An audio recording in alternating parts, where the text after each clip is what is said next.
All right, what's up, guys? Welcome to the 178th episode of the Grow My DJ Business podcast. My name's Kareem. Gary W. here. I think we're going to take this episode to sort of recap all the different things that sort of have happened with both of us lately. There's no like crazy announcements or anything, but just some travel, some cool shows, some different venues. And sort of approach it in that way today. So let's talk about your last weekend. You went to experience the Sphere for the first time. So what was that like? So a lot of thoughts before I kind of dive into the actual show portion of it. I am not a Vegas person by no means. I want to just put that out there right now. I went there 20 years ago. I never went back, never felt the need to go back. You know, I lived in the New York City area, never really felt the need because like a lot of the same restaurants, like I don't gamble. So like just nothing for me. You know what I mean? Like, the nightclubs are mega and that's awesome, but like, that's what we do for a living. And like, that's not what I'm trying to do on vacation. You know what I mean?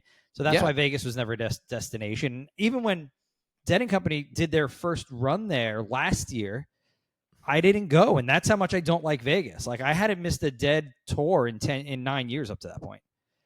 Finally, this year I got Dead & Company tickets for opening night for a Christmas gift, which was sick. And I was like, I have to go now. Like, it's opening night. Like I can't miss opening night. Like it'll be awesome. You definitely had to go to this for sure. I had to, since they did a second run. I was like, I'm definitely going to go because. Who knows? Who knows if they're going to stop touring? One of the members of the original Grateful Dead just died a couple of months ago. So like, it was like, gotta go. Went and like the whole Vegas portion of it was exactly what I remembered and what I thought. Thank God, right across the street from the hotel, we stayed off the Strip. Actually, I stayed in the same hotel 20 years ago. It was called the Hard Rock back then. And they used to have a Sunday party called Rehab. Remember that party? Yeah, I do. It was a huge party, and you like couldn't get in. There was like crazy minimums. Brought back so many memories.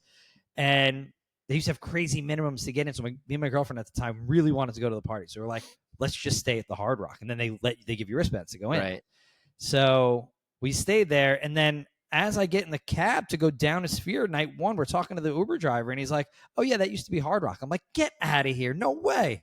And I had no idea. It looked completely different. Virgin took over the space, and now they're going to build that pool back up because I saw them doing a lot of reno, which was awesome. Thank God I had a Hofbrau house across the street, German place. Threw down a couple liters, went over to the show. Yeah, you seem like more of an old Vegas kind of guy, like Fremont Street kind of guy, you know? Yeah, is it Fremont or Tremont? I never. I'm telling you, you're an old Vegas kind of guy. I didn't leave my deadhead bubble, if you will, my deadhead sphere. I didn't leave it at all. Pun intended. We did Shakedown Street, which is like the hippie flea market before the shows that everybody's vending. They're selling all types of Dead merch, and then we finally went into the show. Mind-blowing. It was absolutely mind-blowing. We sat up in the 400s, and I'm telling you guys, if you go, the sound's not going to be good up there, but you get like full spectrum of the visuals, and that's what I was told prior to this. And then the next 2 nights, so I went all 3 nights, figured if I'm out there, might as well go and do it. I mean, I'm trying to do 2 Dead nights in a row anyway, no matter what. So did 3 in a row. And I moved around the arena every night, and it was a completely different perspective. So if you're going to go out there and you are lucky enough to see a band like The Dead, where every song, there's no songs repeated for each weekend. So they played, let's see, what did they do? Like 18 songs, 16 songs, and like 18 songs. So however many songs, there was like 55 different songs played last weekend. So it's all different. They did a lot of different visuals. They have the experience and they have a backlog of visuals. So then they did new visuals for this tour. Super sick. But like I said, if you're up in the 400s, you could see the entire place. You get the whole perspective. And the sound's not so good. It sounds like they're singing into a tin can kind of a thing. Like it's very like I'm like, can somebody turn the treble up a little bit, because it's The highs are terrible. I feel like that's got to be something that they're planning on improving. No, if You would think, but like there are speakers up there, but I don't feel like they were on during the show. I think those are like for when they do like the video, like you can go see the video during the day. yeah, I think that's what that's for, because there's stage sound for the concerts. So anyway, it just I was just trying to comprehend how they make these visuals so clear, like so vivid and so clear at such a massive scale. It was like I said, just mind blowing craziness. And then the Dead have a portion of every single show that they call Drums in Space, and it differs every night. The guys just go on and they kind of have like a drum circle in there with all of their whole big drum setup, and then it goes into a synth section, which is called Space, and you sit down and the seat haptics pop on. So the seat vibrates with like the drums and the synths that were happening. So every that's super cool. bass line that hits, like it's giving you like a massage. Does every seat in the building have that? You know what? I went and sat down in the 100s on night 2, which I was out in the corner, and I had a little overhang ahead of me, so I couldn't see the top of the sphere. And I sat down during Drums in Space, and it didn't vibrate, and I was super disappointed. I don't know if that was because I don't know if that was because of where the seats were, or those seats were technically not sold. We had moved over a section because there was nobody over there. Could be. We got up to just like move around. Yeah, maybe they just weren't turned on, type thing. Right. Like I wonder if if that's conserves energy or whatever that the case might be there. What I will say, outside of all of the entertainment aspect of it, I mean, really sick. They didn't allow anything in the parking lot outside. So it was just kind of like a bland parking lot. Everybody obviously staying in the hotels and stuff. So everybody's just kind of walking over. And when you get inside, like where the concessions are, how absolutely high everything is. Because you got to think about it. Like I said offline to you, think about one side of old Yankee Stadium and how steep that was. Yeah. And like one section, and that's exactly all. That's all it is. And then it looks down onto this little area at the bottom, which would be like home plate, Yeah. So when you walk in, you're behind those seats.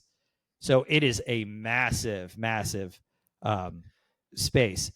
The one thing I did realize, though, is that to get up to the 300s and the 400s, there was one escalator. I was like, if this place goes up in flames, like everybody's done. Like everybody's dead. I don't know. There's got to be an emergency stairs somewhere. No, there were stairs. There were stairs. Because right by the section I was at by the bathrooms, there were stairs that went downstairs. We actually were in like seat 21 and 22 where we were, and then there was a little like landing area next to us. And you would think there would have been like a door right there. There wasn't. It was literally just the landing area. You had to go all the way down, like 14 rows, and then go out the 300s in order to go to concessions. I couldn't get back. I would have had to go through 20 people to get back out the other way. Right. I feel like some of the setup was like meh. Some of the setup was. I was like, what were they thinking here? There's obviously reasons behind it, but like, it's just really impressive. If you can go and if you can find a band that you're really into, absolutely go and do it, experience it. Really awesome. Well, yeah, I think most people listening to this would be going for DJ stuff because, like, we've seen, a bunch of DJs now play there. Well, the Eagles are playing there, and like I know, like people are younger, but people are into different kinds of music, and they're bringing in different acts. So like Eagles, and then Emma, and then like what we're going to get into now, what was just announced this week. Unless you have any other questions about the Dead portion of it. They just announced that Tomorrowland and who's the other company? Insomnia? Was it? I'm not sure. Was it Insomnia? I think it was Insomnia. I thought it was somebody else, but let's look. I didn't bring my as phone you talk. Today. Go ahead.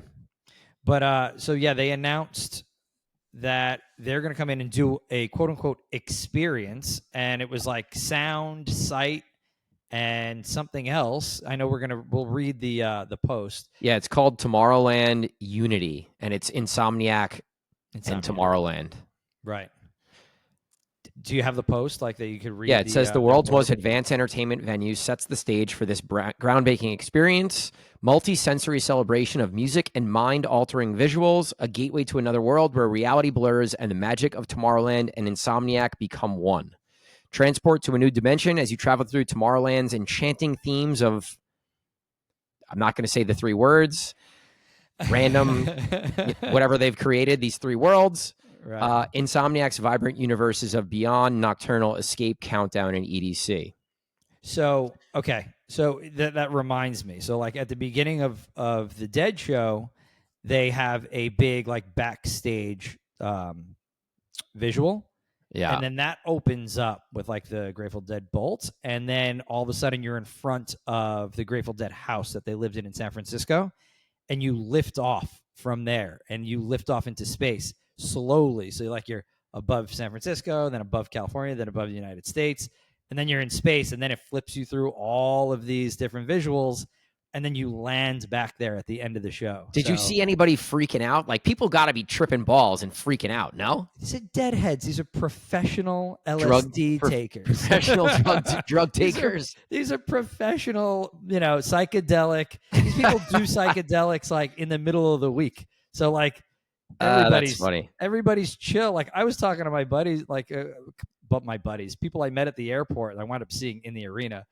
and they were all tripping, having a great time. So like, I did nothing. I barely even drank. And let me tell you, I barely even drank because the fucking prices for drinks were nuts.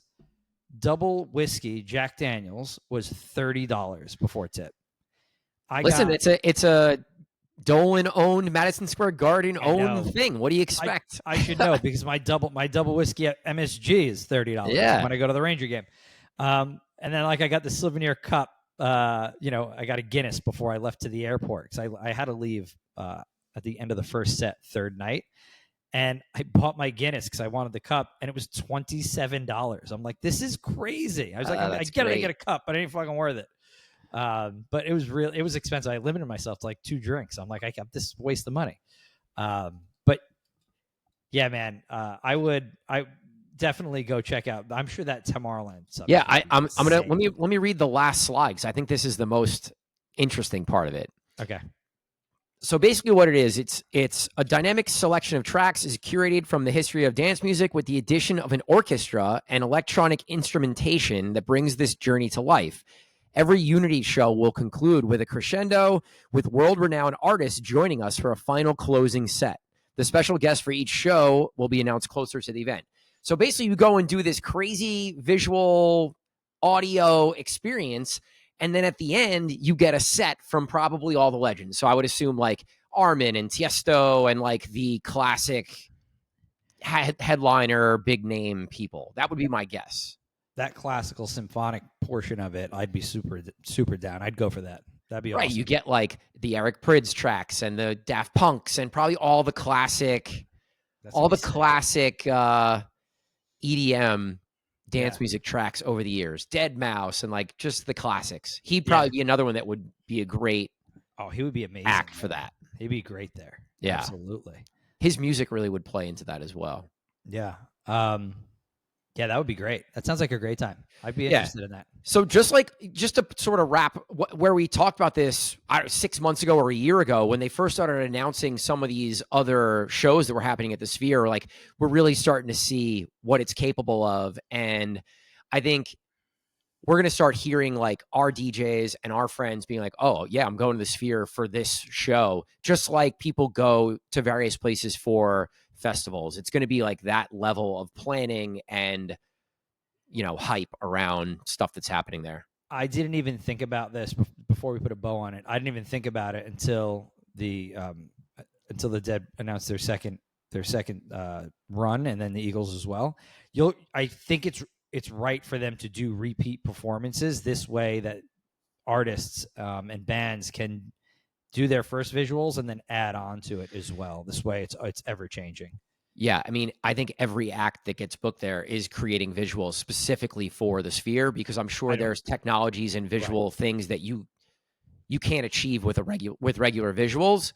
So number one, that's super expensive. So It's if you're going to specific spend all to that. that money to create the visuals, you're going to want to get booked multiple times to be able to utilize those visuals, because you might not be able to utilize them at a regular show with a normal screen. Yeah, I'm sure So you that's can. probably part of it, right? Like if I'm going to spend $250,000 on visuals, like I need to play a bunch of shows to recoup that money, or at least break even, kind of thing. Yeah, because as deadheads always do, they bitched about the price of the ticket. I'm like, guys, you think this is cheap to make these visuals? Like, this isn't. They're not just setting up speakers here and a stage. Like this is pretty in depth. I was like, it makes Right. sense that the cheapest ticket's $200. Right. It's not your normal stage and sound. It's completely revolutionary. So Big shout to the girl that was sitting next to me night one, gave me tickets for night 3. Big shout for free. wow. Like miracled me. I was really super pumped about it. And then we got to she gave us 4 tickets for the next night as well. And we got to miracle people. We got to give people. That's what deadheads call it. They call it miracling people. You just go outside and you give out the tickets to people standing outside. That's cool. That's a cool part Keep it of in the the community, community. I must say. Yeah, it was dope. It was dope to like people get real excited. And then one of the guys we gave it to, he had a stand on lot, and he like gave me a bunch of merch the next day. He's like, come meet me at my stand. He's like, I'll give you a bunch of merch. Yeah, that's super cool. appreciative. So like super communal. It's kind of Love why we that. do it. But yeah, good time. So you were out in Vegas this weekend. I was home in New York both nights. I was with RM and Sean Kramer from Boston Providence area. They were down for the weekend. We had RM played Birch on Friday, and Sean played Downtown Social in New York. And then on Saturday, they were both playing Slate, and I happened to be off, so we went out there to grab some dinner, hang out. I got to catch, both, at least the first part of the night with both of them playing. And like, I want to talk about a couple things. First and foremost, shout to RM, my boy. We become really good friends over the last couple years. Similar mind state to everything that we do. And just like a crazy, ridiculously talented DJ. And I was saying to you earlier, like, I've heard Ryan play a bunch of times, but this was really the first time that I got to see him in like a big stage, Right. and be in the crowd and like sort of experience as a customer. And I said, like, he just came out swinging and didn't stop. It was just pure energy. It was no breaks, no rest, like song to song, and it all fit together and worked well. And like, he's a very technical DJ. So even when playing electronic music, he's, word playing tracks out of each other, and just like super impressed by RM. I was already knew how good of a DJ he was because I've heard him and played with him before, but like it reminded me, and it was great to just see him go and perform. That man preps, he prepares hard, and he does it. He does his homework, he prepares, and he practices at home. Like He still. does. So and obviously, because when you have ideas, you have to hear them in practice, like, right? Because like in theory they sound good, and then you go to do it, and it's like, well, that's absolute dog shit. But like he does those 3 things very, very well, and that's just a lesson for every DJ, not even young DJ, every DJ. Like if you prepare and you practice, and then you can execute, right? Like it's just the way it goes. Yeah, it's interesting too, because he's sort of now putting that, he has all these ideas and he makes sort of personal edits, and he's learning as a producer. But like, as soon as his producing skills get up to a point, like, watch out for his edits, because they're all good. It's just like when his technical ability in Ableton reaches his knowledge of music and ideas, like once they're equal, like he's just going to keep pumping edits. So I'm sure be on the lookout for him on Record Pools or a Patreon or whatever he decides to do, because it's coming. I know it's coming. I love it. So huge shout to RM. Also, Sean is a younger DJ, but like clean. Also prepares. He did a great job. I got to hear him both nights. So shout to Sean. He sort of holds down the fort at Sport and Leisure in Providence, and that's where I first met him. So I just want to really shout those guys out first and foremost. But just to talk a little bit about Slate, New York. So for those that don't know, it is not just a nightclub. It's 2 floors. The first floor is sort of like, it's like a game. It's like a Dave and Buster's, but more catered towards nightlife. There's always a DJ. The vibe down there is a little different from the nightlife vibe. It's more like classic New York, hip hop, R&B, reggae. It's not a whole lot of house music, but it's the perfect complement to like what else is happening in the room. Like it's super New York, which I love. Yeah. There's like every game you could possibly think of, bowling, like everything. You name it, they have it. And it was like crazy busy. And in a time where we've been talking about this slower time for nightlife, like it was really cool to see it busy for both the pre-party time and then nightlife time. So super cool to see and experience. And I've played there a number of times, and they're always improving the sound, improving the stage, improving the lighting. And it was just cool to see. I haven't been there in a minute. So that basement is something that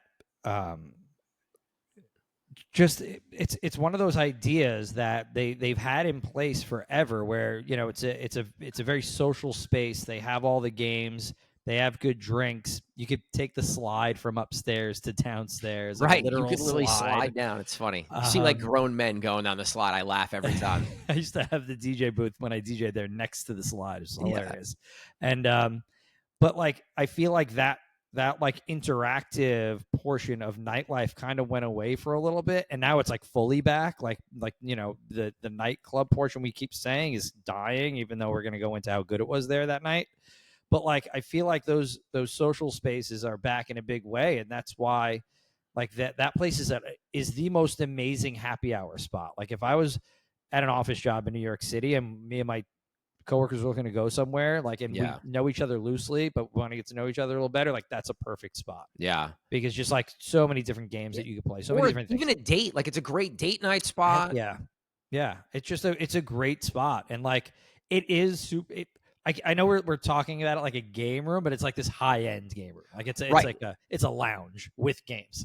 Right. And it's not like arcade games. It's like bowling and like nice skee ball. And I'm trying to think, all like golf simulator, all those simulator games, they have all the different bays with different simulators. Oh, do that. I haven't been there since they put those in. So yeah, they added all that stuff, which I thought was super cool. Me and RM and Sean were like playing on them because we were holding off on opening upstairs. Like, fuck it, let's just play some games. It's fun. We've seen a couple bars here in the Central Florida area, right outside of Disney, do the same thing. That they were a little slower, so they started to put the game simulators in, and it's attracting a lot of customers. So I think that whole kick's coming back a little bit. It's just being able to have a space that can do multiple things. You have multiple streams of revenue. You can do corporate events. You could do dinner. You could do date night, or you could do bottle service and nightlife that's open till 4 a.m. So when you're creating these multiple streams of revenue, it gives you more of a chance to be successful. It is a very large place, right? So you have to have bodies in that place. Yeah, I can't imagine what their rent is right now. It's got to be insane. It's over. Is it 100,000? It could be. I don't know. It has to be. It has to be, because I know one of our friends' places that was astronomical, and that place is like 50 times the size. Yeah. So it might be. But let's go into the night portion. A big part of so that was like the downstairs game portion. Also, big shout to DJ Cams. I met him. He was playing great. Like, he was awesome. It was like great to experience a DJ just hanging out, playing games, like having dinner and stuff. And then, so he was dope. Shout to Cams. So as we moved upstairs, the other part about Slate is they spend a lot of money on other entertainment, right? So dancers, they have like the aerialists, they have all kinds of extra shit to create this atmosphere. Part of that is they have Anthony Lamont, who hosts the party. We've talked about Anthony on this. We've both worked with Anthony a lot over the years. He's legendary, New York City, longtime drag host, party promoter. He's got a huge resume. He's been part of every iconic nightlife party and spot in New York City for as long as I've been going out. Yeah. And he was there, hosting the night. So we were talking before the night kind of started, and like the big takeaway for me is, as long as I've known Anthony, and I walk into a place where he's working and he's working, whether it's me, whether it's his best friend, whether it's a random person he's never met before.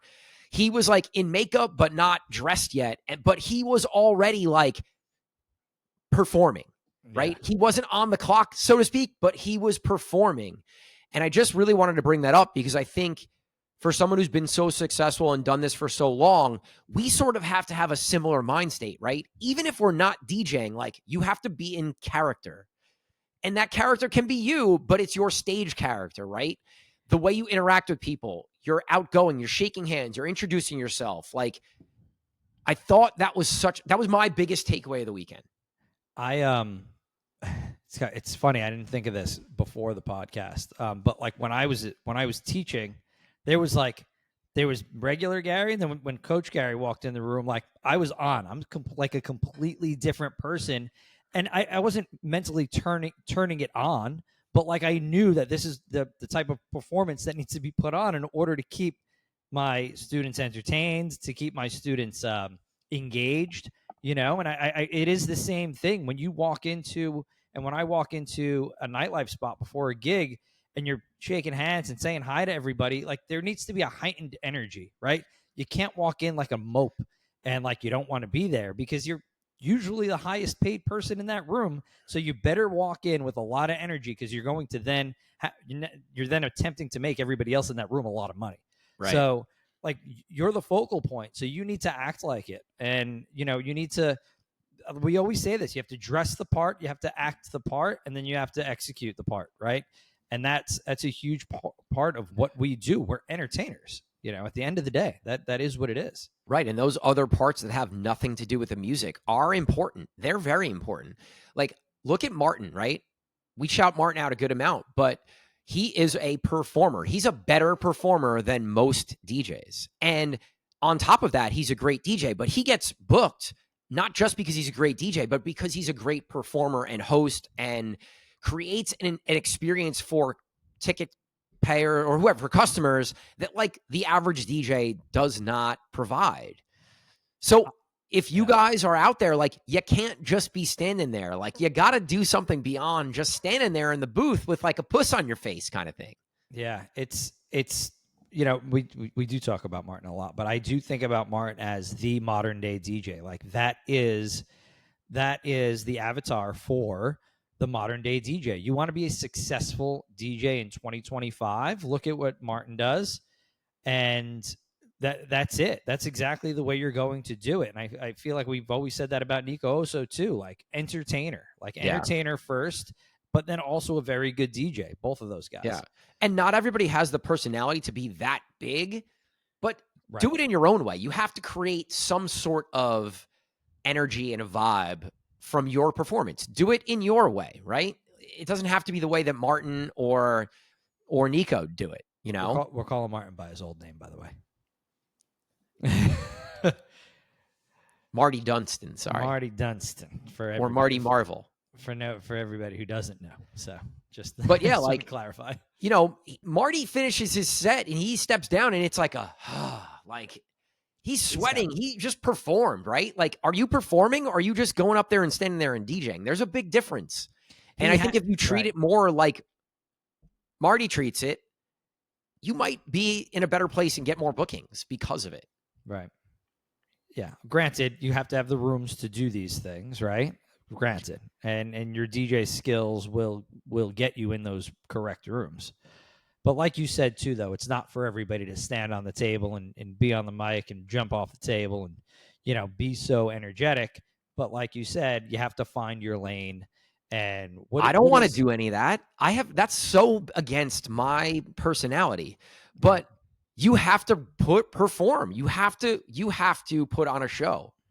So whether you like it or not, you got to figure out ways in which to put on a show. Yeah. It is what it is. I feel super uncomfortable a lot, but I just do it because it's necessary, Yeah. Yeah. 100%.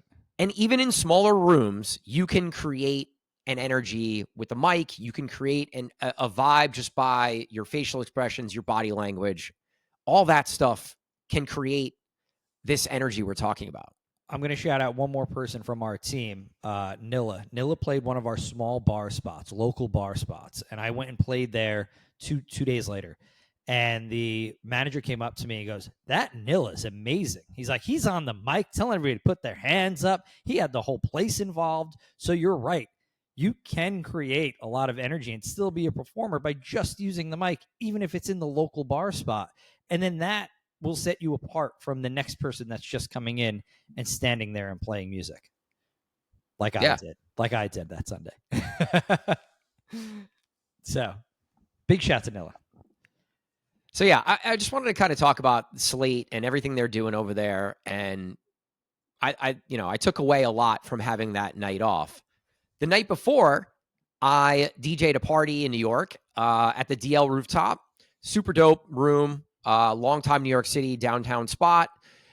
And in trying to prep for the set, I was told, it's pretty mainstream, like right down the middle, like fastballs down the middle type thing. And I'm like, all right, sure. But I'm going to go do my cream thing and we'll be good. I just go do what I do.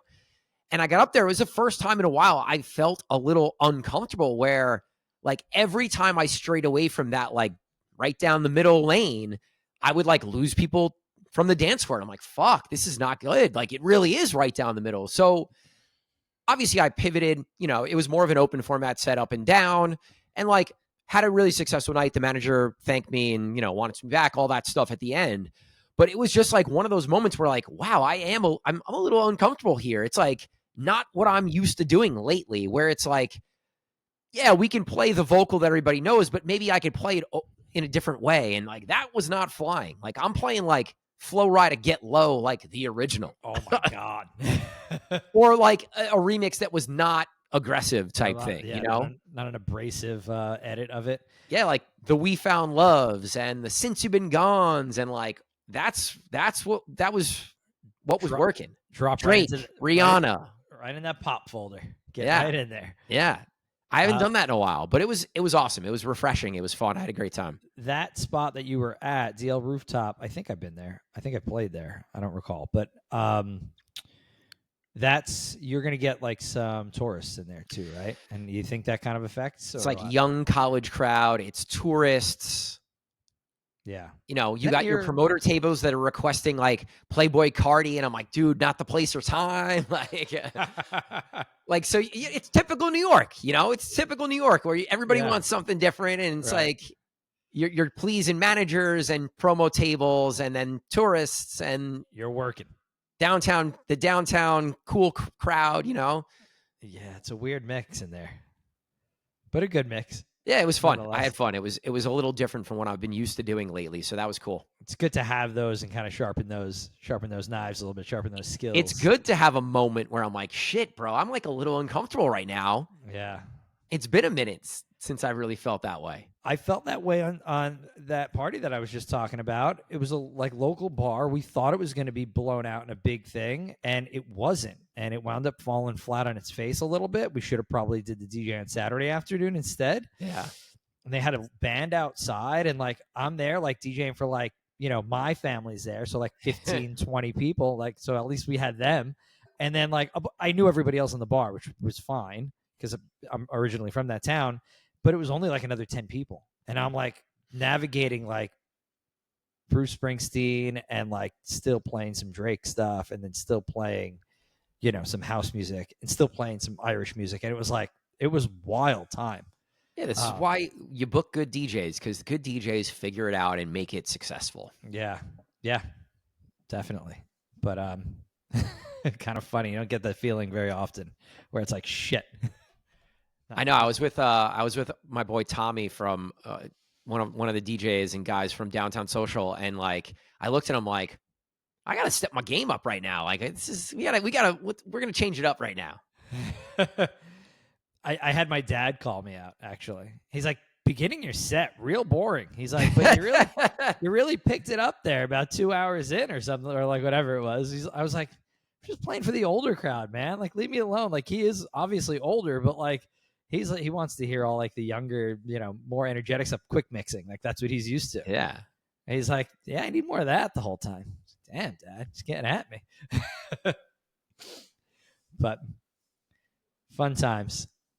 What do we got on deck next? What are we I don't gonna know. talk about? I know we're gonna have a shorter podcast. Gary's got to run soon, but Yeah, you want to talk about the Jonas Brothers? You want to talk I about do. Neo? I want to talk about the Jonas Brothers, and we could round out with Neo because that's at one of our venues. Little teaser there, but yeah, the Jonas Brothers at what they were Joe's Pizza, weren't they? And I saw it and I cringed a little bit, and like somebody else put in threads like this is the end of the pizza / coffee shop / not nightclub era. Like it's over now. Fucking Jonas Brothers are playing in front of Joe's Pizza, and like all the hate obviously was pouring out. Why there was a lot of hate on that. I saw like 3 or 4 hate big hate posts about it, and like they DJ. One of them DJs. No idea, man. No idea. Do all 3 of them perform? Isn't one of them like an actor now? I know nothing about the Jonas Brothers. Know nothing. Literally, I thought they were like pop singers. Yeah. I mean that is what they are. But apparently somebody's DJing. So, but it just does that exacerbate the topic that we had 2 podcasts ago? Is that are like these ideas getting played and everybody's just doing this? I get it, like you said in that episode, but like, is this a great way for like a non-existent pop? I can't say that because I don't know how.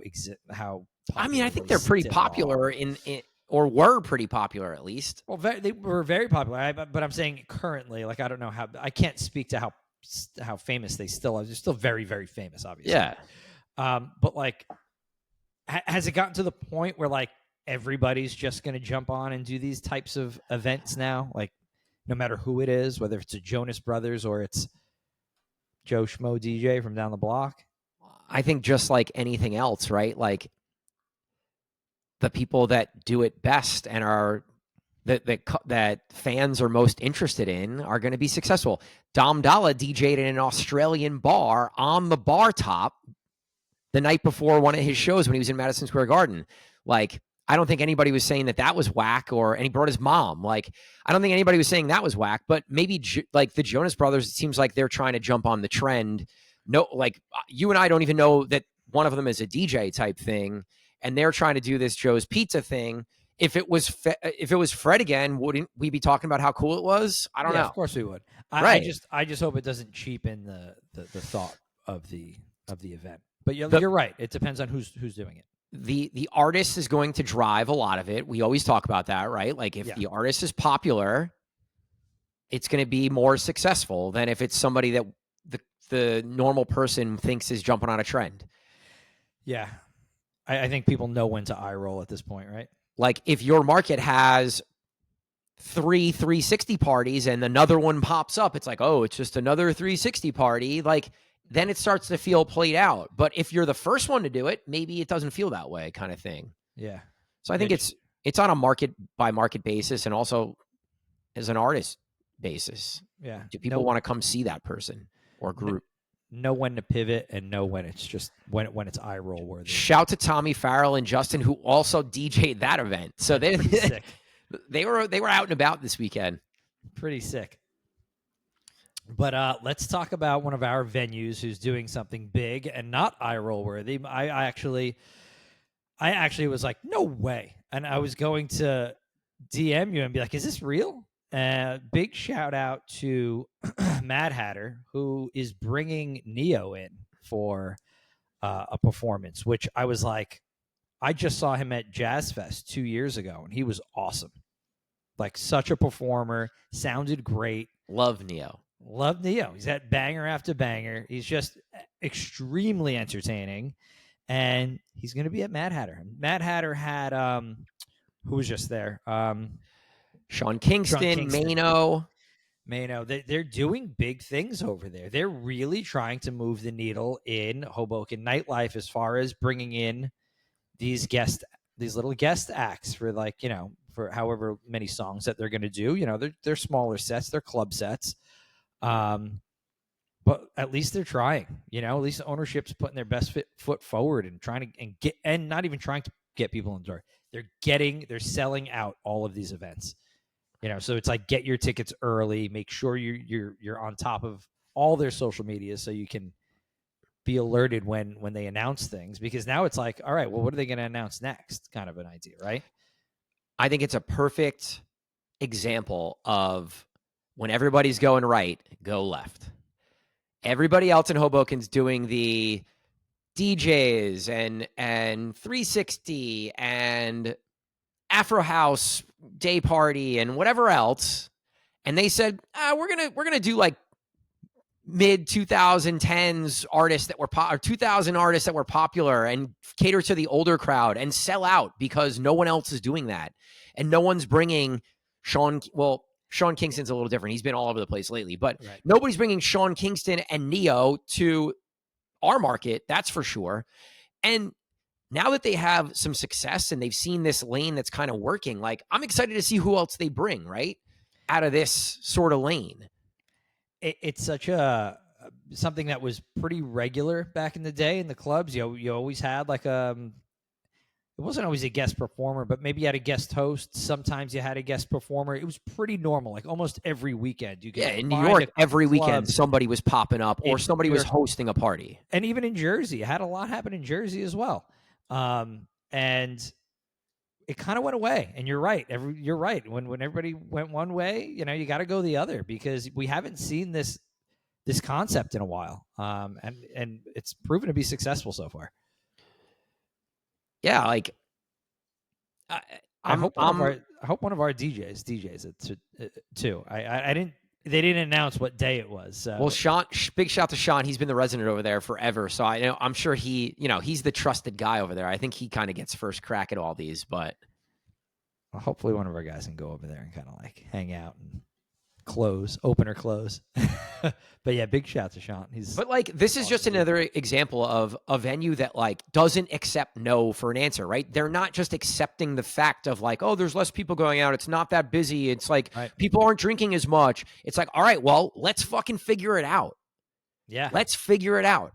And any venue that is trying new things and improving their venue and improving the sound and trying to bring artists in and spending money, I got your back, because 95% of venues aren't doing shit. And I respect people that are trying to make their business successful. It's crazy to say that people aren't, but many venues just open their doors. Ryan does an incredible job over there. Yeah, he's great. That DJ booth has moved and changed so many times. It's ridiculous, but they're always trying something new. You're right. They're trying to improve the sound. They're trying to improve the experience in the place. They brought games in, they brought games out. Like they're at least they try. They're trying to do stuff. Right. They were booking EDM acts for a little while, and I don't know if that was super successful, but now they've sort of found something that has been super successful, and I'm excited to see where it goes. And like, do we see a 50 Cent? Do we see even bigger names come in there? Like 50 lives in Jersey, he's got connections to Mike, who's a part owner and works there. So like, who knows who they could bring in? We'll see. Excited to see. But all right, Garrett's got to run. A little unorthodox episode for us today, but it was good. I like talking about all this stuff. Little entertainment, little things that we've seen on social media and things we've been talking about. Yeah, a little like pop culture, refresh. DJ Gary W, DJ Cream stuff that happened. Little refresh, like it. All right, guys. Thanks for listening to this episode, and we'll talk to you guys soon. All right, guys. Peace. Peace.